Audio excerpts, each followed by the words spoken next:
O anime começa com o nosso prota Kira, que tá chorando ao lembrar da morte da sua mãe e do seu pai. A sua amiga, para confortá-lo, lhe dá um abraço. Ela sabe que é difícil estar sozinho, mas quer que ele fique mais calmo. Ele, porém, gostaria que ela não se preocupasse. Nisso, a guria promete que não vai a lugar nenhum, até que tudo esteja bem, garantindo que todos cuidarão dele e que nunca ele ficará sozinho. Logo então, somos levados a 9 anos no futuro, onde a IA está muito avançada. Uma organização sem fins lucrativos conhecida como Associação das Vítimas da IA coletou assinaturas em uma petição e vai enviar para o governo a chamada de limitação da aplicação da tecnologia de IA. Além disso, mais de 50 mil pessoas participaram de protestos em Chiyoda, o que justificou a presença da polícia na cidade. A cena então muda para as pessoas que foram demitidas de seus empregos por não saberem usar IA. Muitas estão estressadas pelo fato de criminosos que a utilizam não serem pegos de forma alguma. Em seguida, a cena foca para a Toa, que pergunta sobre o que pensam da IA. A própria IA então responde que é capaz de localizar, analisar e organizar dados autonomamente, de acordo com a sua configuração. No entanto, as pessoas dizem que ela não possui o conceito de alma ou espírito, mas no fim das contas, as almas humanas não passam de sinais elétricos produzidos pelos órgãos. Enquanto isso, o nosso prota Kira tá no seu quarto sonhando com a sua melhor amiga, agarrado a um travesseiro. De repente, o despertador toca e ele se levanta, e ao olhar para o celular, ele vê a foto de Toa e continua fantasiando com ela o tempo todo. Depois de acordar então, estranha o sonho que teve, mas logo começa a se vestir para ir ao colégio. O Akira então pergunta a Suya se há alguma notícia interessante, e ela mostra uma reportagem sobre Toa, destacando que aos 19 anos ela já se tornou um prodígio, assunto em todos os fóruns. Nisso, ao sair do quarto, o Akira toma um café com o seu pai adotivo, quando de repente a Toa aparece visivelmente cansada. Ela acha legal o fato do garoto ir à escola, mas o Akira comenta que ela também deveria frequentar como qualquer pessoa normal. A Toa, no entanto, não vê sentido em aprender algo que ela já domina. Para essa guria aí, pular as séries e se formar cedo é a escolha lógica. A narrativa então explica que já fazem mais de 10 anos desde que o Akira foi acolhido, e a Toa acredita que seria bom preparar uma surpresa para confortá-lo. Logo conhecemos mais sobre ela,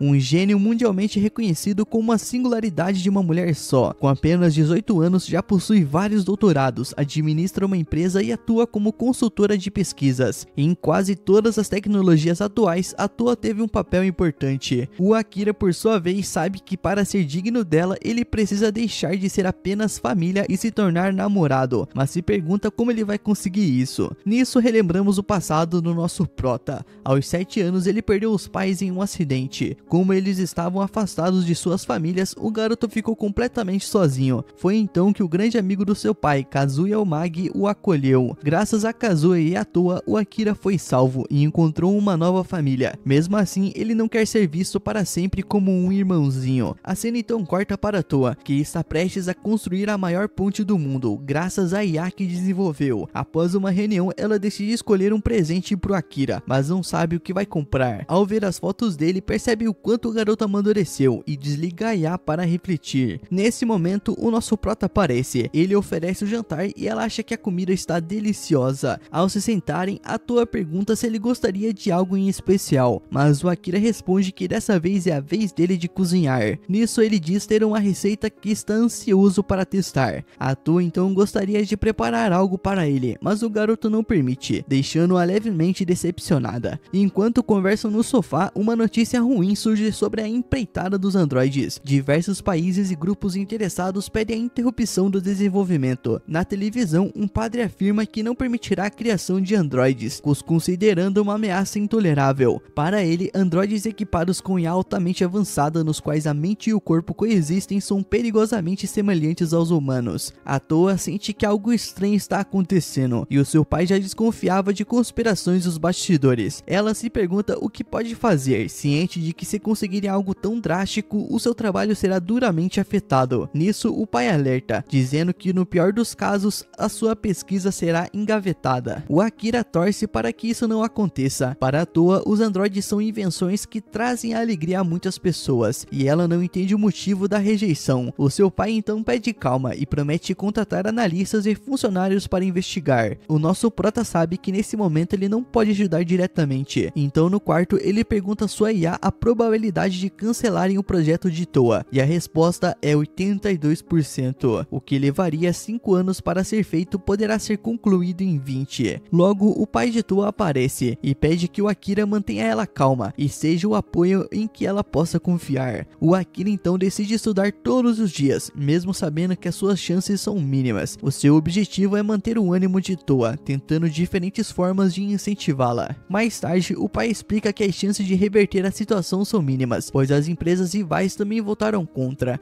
alegando que o projeto ia contra os princípios da igreja, e isso enfraqueceu ainda mais a posição da garota. Algum tempo depois, o Akira a convida para ir ao zoológico. A Toa, que está deitada na cama, questiona sua IA se o que está acontecendo é realmente justo, e a IA aconselha a manter a calma e sugere que esse é o momento certo para falar de seus sentimentos. Nisso, a garota sai correndo para escolher uma roupa, e no dia seguinte eles se divertem bastante no zoológico, assistem um filme e no final o Akira leva até uma casa de massagem, onde ela se sente muito bem. Mais tarde eles se encontram para conversar, e o nosso prota envergonhado entrega um presente que ele mesmo fez usando tecnologias de androides, e a Toa fica muito feliz. Nisso ele confessa que estuda sua IA o tempo todo para poder ajudá-la, e isso a emociona. O Akira não quer ser para sempre visto como o irmãozinho dela. A Toa fica corada, mas muda de assunto, elogiando o cachorrinho que ele fez. O Akira percebe a mudança, mas decide não insistir. Na volta para casa, a Toa pergunta se ele gostaria de caminhar um pouco, e durante o passeio ela lembra que no dia seguinte eles completam 10 anos desde que passaram a morar juntos. O assunto, porém, não se estende, e mais tarde a Toa entrega ao Akira um presente, um álbum 3D. Ao ver as fotos, ele fica muito feliz, mas ela acaba ficando preocupada com o assunto anterior e decide retomá-lo. Sempre quis que eles não fossem apenas irmãos, mas algo a mais do que isso. Durante esses 10 anos, Akira foi a pessoa que a fez seguir em frente. Todo esse tempo tentou se convencer de que ele era apenas o seu irmãozinho, mas cada vez que o observa, percebe o quanto ele se torna mais alto e másculo, e já não consegue vê-lo somente como irmão. Logo depois, o nosso prota se declara, dizendo que a ama e quer se casar com ela. A Toa, porém, pede calma, já que eles são muito jovens, e diz que o melhor é começarem como namorados. No dia seguinte, o Akira chega em casa sendo a pessoa mais feliz do mundo. O seu pai lhe dá os parabéns, mas ele sabe que agora o maior desafio começa. Nisso, anos se passam, até que Toa decide esclarecer tudo sobre os androides. Do lado de fora, diversas pessoas protestam contra eles, mas ela resolve realizar uma coletiva para responder às perguntas e preocupações de todos. O projeto LC é um plano para atualizar a humanidade, ao incorporar um dispositivo de IA dentro do corpo. Utilizando a tecnologia cibernética, cada pessoa poderia acessar a IA em tempo real, 24 horas por dia. Uma rede conectada estaria sempre disponível para oferecer apoio, mas tornar isso possível contam com a colaboração das maiores mentes de cada área. Ela admite que alguns ainda podem ter receio em relação aos procedimentos cibernéticos, mas garante que não há motivo para preocupação, prometendo dar mais detalhes sobre a segurança em instantes. De repente, um garoto surge no palco, apontando uma arma para Toa e acusando-a de ser uma traidora da humanidade, alguém que desafia a vontade de Deus repetidamente. Ele exige que ela peça perdão e morra. Nesse momento, o nosso prota se coloca à frente e consegue impedir que ela seja baleada. Mesmo caído, o agressor atira 2 vezes contra Toa, mas os disparos acabam atingindo o Akira no chão. Ele pede desculpas por tudo o que aconteceu. Ao desmaiar, ele desperta como veio ao mundo, e ao olhar ao redor, percebe que o mundo está em ruínas.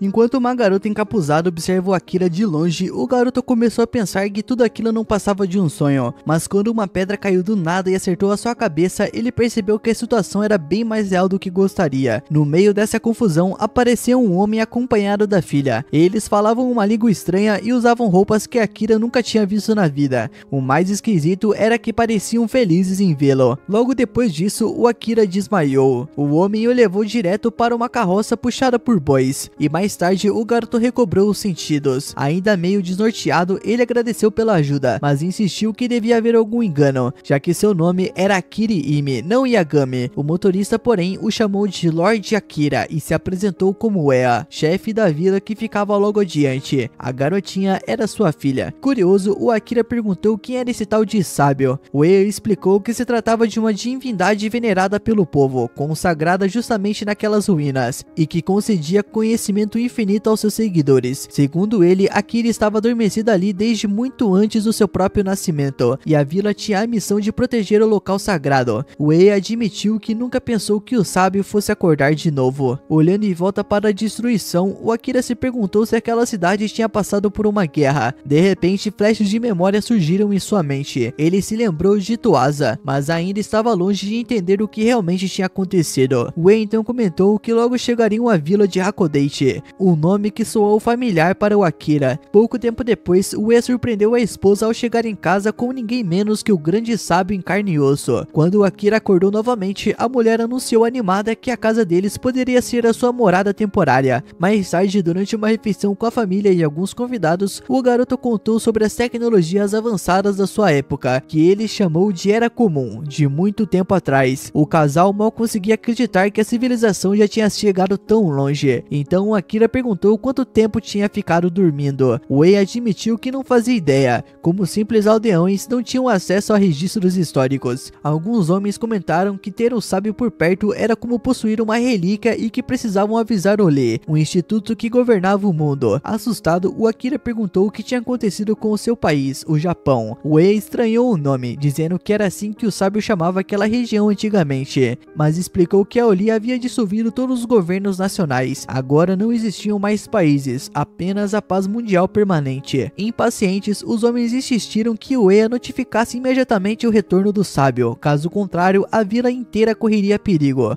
Se falhassem, a Oli faria deles um exemplo. Irritada, a esposa de Wei interveio, dizendo que Akira tinha acabado de despertar e ainda nem entendia a situação. Eles podiam pelo menos dar um tempo para o garoto se situar antes de avisar a Oli. Naquela noite, Akira ficou com a cama de Idai, que foi dormir no chão. Mesmo cansado, ele não conseguia fechar os olhos. A lembrança da refeição deliciosa ainda lhe vinha à mente, mas o sono não chegava. Inquieto, ele saiu para a varanda do segundo andar e ficou encarando o céu estrelado, supondo que fosse o verão. Ele observou as pequenas vilas espalhadas pelos horizontes, mas mesmo com a vista ampla, ainda sentia que tudo era um sonho prestes a acabar. Enquanto isso, a garota encapuzada continuava vigiando de longe. Ela viu um homem sair à noite e partir a cavalo. Ao amanhecer, o Akira lavou o rosto na água do poço, decidido a encarar a realidade. Resolveu então pedir ajuda a Idai quando a viu se aproximando. Na cena seguinte, os dois aparecem no mercado da vila, onde a família da garota costuma fazer compras. Observando os costumes locais, o Akira pensou que aquela sociedade lembrava algo como o século XVIII do seu mundo, já que até usavam uma moeda com o valor garantido por uma autoridade. Perguntou então à baixinha se havia alguma biblioteca por perto, porque precisava aprender mais sobre aquela civilização. Quando seguiam para lá, a misteriosa garota encapuzada comprava acessórios em uma barraca, sempre mantendo o rosto oculto. Ao chegar, o Akira percebeu que nenhum dos livros continha informações relevantes, principalmente sobre a Oli, o que fez ele pensar que certos conteúdos eram censurados. Então perguntou se havia alguma forma de encontrar os líderes da instituição. Ao ouvir isso, Idai explodiu de raiva, saiu correndo da escola e começou a xingar aqueles que odiava tanto, dizendo que eram arrogantes e só resolviam as coisas na base da violência. Mesmo assim, explicou que eles não estavam na vila. Mais adiante, o Akira se deparou com uma celebração que parecia um casamento, mas só tinha mulheres presentes. Idai não sabia o que era um casamento, então explicou que aquilo era um ALC, quando as pessoas que se amam fazem um voto e viram seladores. Confuso, o Akira perguntou se aquilo era casamento entre mulheres, mas a garota não fazia ideia do que ele queria dizer. Para ela, a ALC não tinha nada a ver com ser homem ou mulher, podia ser qualquer combinação, homem e mulher, duas mulheres, dois homens, quatro pessoas e por aí vai. Akira comentou que lembrava bastante o casamento do seu mundo, onde duas pessoas fazem um voto e passam a vida juntas. Idai achou engraçado que ele falasse apenas de duas pessoas, já que na ELC podiam ser várias, mas também explicou que não podia ser gente demais, senão a Oli aparecia para acabar com a festa. Cansado da intromissão da Oli em tudo, o Akira concluiu que o ALC era basicamente uma promessa de convivência em grupo. A garotinha confirmou, explicando que em sua casa o ALC tinha sido feito por seu pai, Papa Vashi, e a sua mãe, um grupo de 3. Logo depois puxou o amigo para outro lugar. Na cena seguinte, flashbacks. Ano de 2038. Akira conversava com a Tuasa sobre o projeto ALC, que prometia dar um upgrade nos humanos, mas Tuasa ainda não tinha conseguido investidores para o plano, e foi nesse dia que Akira deu um passo importante em sua relação com Tuasa. Apresentou a ela um anel de aniversário. Ela pediu apenas que ele parasse de chamá-la de irmã irmã mais velha. De volta ao presente e sentada com Idai no mercado, o Akira não conseguia parar de pensar no choque cultural do ELC e em como era diferente do casamento que conhecia. Só parou de viajar quando cumprimentou Taberna, que chegou carregando o bebê. Ela pediu ajuda, levando-o até um veículo que tinha quebrado no terremoto. Akira percebeu que a válvula de admissão estava torta, e para surpresa de geral, ele conseguiu consertar o carro e fazê-lo funcionar de novo. Mas a alegria do povo, no entanto, acabou rapidamente com a chegada dos emissários Kanéis. Envergonhado, o parceiro de Uea delatou que o sábio estava ali, apontando direto para o Akira. Um dos brutamontes de mais de 2 metros se aproximou, avaliando o garoto de cima a baixo. Quando perguntou quem era, ele se apresentou como Percursos Kanéis, emissário geral do Distrito Norte H427, mas que podiam chamá-lo de todo-poderoso comissário Canis. Agarrando o Akira, disse que ele não passava de uma relíquia arqueológica desenterrada de forma imprópria. Então apertou a cabeça do moleque com a mão. Uea tentou interceder, mas Canis não quis saber e, usando uma arma presa ao punho, atirou na perna de Uea e ordenou que seus guardas prendessem o pai e a filha para testemunhar. Mesmo explicando que pretendia relatar tudo quando as coisas se acalmassem, Uea não o convenceu. O comissário sacou a sua lâmina elétrica e aplicou um choque brutal no ferimento aberto, fazendo o Akira estremecer com a dor alheia. A risada demoníaca do homem ecoou como um presságio sombrio. Depois de dominar a situação, Canis jogou Akira, Uea e Idai numa cela acoplada a um trem, como se fosse um vagão. O garoto se sentia culpado por tudo, enquanto Uea, mesmo ferido, tentou tranquilizá-lo. Ao chegar ao destino, o comissário ordenou que levassem os 2 aldeões e deixassem apenas a relíquia, já que logo daria fim a eles. Para completar, mandou os soldados de volta à Vila Hakodate, para eliminar todos os camponeses que soubessem da existência do sábio. Quando apontou a arma para a cabeça de Idai, a garota encapuzada surgiu, destruindo a cela de Akira com uma espada feita de pura matéria luminosa, parecendo um sabre de luz. Com velocidade impressionante, derrubou Canis e o chutou para longe como se fosse uma bola. Furioso, o homem mandou seus soldados atirarem, mas a guerreira ativou um escudo que rebateu as balas de volta, matando todos. Em seguida, eliminou cada inimigo ao redor com cortes letais. Tentando fugir, Canis se perguntou quem diabos era aquela mulher. Ela desprezou a covardia do oficial, que jogava seus homens para morrerem em seu lugar. Nesse instante, um soldado tentou atingi-la, mas Akira arremessou um pedaço de ferro e o impediu. O comissário então agarrou uma metralhadora pesada do trem e abriu fogo contra ela, certo de que ninguém poderia escapar de um calibre daqueles. Mas a misteriosa figura mostrou estar em outro nível. Revelou uma arma escondida em seu corpo e disparou contra ele, desintegrando Canis de forma brutal. O tiro foi tão poderoso que atingiu uma montanha ao fundo que explodiu com tudo. Com a ameaça eliminada, a heroína revelou ser uma androide chamada Yugir, mas ao ver o seu rosto, o Akira jurou que estava diante de Toasa. Para deixar tudo ainda mais estranho, Yugir declarou que os dois deveriam se casar. Naquele momento, o nosso prota pergunta se ela é a Toasa, mas a garota nega e se apresenta como Yuguri. Ela ainda solta, sem rodeios, que os dois deveriam se casar e compartilhar um pouco de intimidade, deixando ele completamente sem chão. O Akira tenta disfarçar, dizendo que aquilo foi rápido demais, mas Yaguri mostra logo uma gravação em que o nosso prota prometia fazer tudo o que ela pedisse, e o encara com um sorriso confiante, porque sabia exatamente o que estava fazendo. Logo depois, ela mostra o anel, e o Akira fica chocado ao perceber que é o mesmo que havia dado a Toasa. Era estranho, mas tudo indicava que ela o conhecia. A Yaguri, porém, responde friamente que essa informação é confidencial, o que deixa ainda mais intrigado, principalmente porque até os gestos dela lembravam a Toasa. Enquanto isso, Eri, com lágrimas nos olhos, aponta para o pai, e o Akira diz que por enquanto o mais importante é cuidar do ferimento dela. Algumas horas depois, todos voltam para a aldeia. O informante, claramente arrependido, pede desculpas, assumindo totalmente a culpa. O Akira, compreensivo, diz que entende as suas razões, afinal ele só queria salvar a aldeia, e garante que não o culpará por nada. Explica também que o inimigo estava atrás dele e que seria melhor partir para não atrair mais problemas para o grupo. Logo depois, ele se despede de todos, dizendo que espera reencontrá-los um dia para conversar sobre como o mundo era antes. Quando Akira pergunta se a Yaguri pretende segui-lo o tempo todo, ela responde que ele ainda não respondeu seu pedido de casamento. Ele tenta argumentar que não pode se casar com alguém que mal conhece, mas ela apenas sorri e diz que então ele deveria começar a conhecê-la. O Akira concorda, mas a alerta para não fazer nada muito fora da linha e decide ir até o local onde ela havia despertado para investigar. Sabendo que ela é uma androide, ele pede para que ela revele o que sabe, mas Yaguri se recusa, dizendo que essas informações são sigilosas e que se ele quiser acesso a elas, ele vai ter que se casar com ela. Pouco tempo depois, eles chegam a um laboratório abandonado. O Akira logo se arrepende de ter ido à noite, já que mal dava para ver alguma coisa. De repente, Yaguri o empurra para um canto, tampa sua boca e pede de silêncio. Ela ativa um modo de camuflagem, porque outro androide aparece destruindo parte do lugar. Nesse momento, ela reconhece Jakubo, que também surge ali e começa a vasculhar o ambiente com sensores de presença. O Akira fica surpreso ao perceber que os dois androides têm o mesmo rosto da Yaguri. De repente, um deles acerta um golpe nos escombros onde a Eri estava escondida, assustando o Akira, enquanto Yaguri pede para que ele não se mova. Os androides questionam o que ela está fazendo ali e se sabe algo sobre a morte do comissário. Ela diz que sabe, mas não pode revelar quem foi, porque essa pessoa salvou a sua vida. Também afirma não saber onde ela está agora. Percebendo que ela fala a verdade, as duas androides se irritam por não conseguirem o que queriam e vão embora. Logo depois, o Akira se aproxima de Eri e pergunta a ela o que ela fazia ali. A garota explica que veio entregar um relógio que encontrou naquele lugar. Ao abri-lo, o Akira descobre uma mensagem de despedida de Toasa, agradecendo por tudo e dizendo que ele sempre seria o amor da vida dela, mas que havia cometido muitos erros e seria melhor que ele nunca mais a procurasse. A gravação termina de forma triste e o nosso prota sente o coração apertar. Ele comenta impressionado que aquela mensagem tinha sido deixada há 200 anos atrás, o que significava que a Toasa provavelmente já havia morrido de velhice. Mesmo assim, ele não perde a esperança e decide procurá-la, começando por Tóquio, onde os dois moravam. A Yaguri, empolgada, diz que vai acompanhá-lo na saúde e na doença, fazendo Akira suspirar e dizer que não planejava se casar tão cedo. Ainda assim, ele sente que pode confiar nela e decide seguir viagem. Naquela noite, ele pergunta quem eram aquelas garotas que apareceram no laboratório. Yaguri explica que eram capitãs das Brigadas Especiais de Oel, uma organização que controla toda a tecnologia e está atrás dela, mas que não pode revelar mais nada. Curioso, o Akira pergunta por que ela quer tanto se casar com ele, já que ele havia sido noivo de outra, mas Yaguri responde com naturalidade que ele não é casado, então portanto ela tinha chance de fazê-lo amá-la ainda mais do que amou a Toasa. Com um olhar determinado, ela se aproxima, o abraça e diz que pode fazê-lo feliz. Afinal, mesmo sendo um androide, foi projetada para atender qualquer necessidade humana. Hoje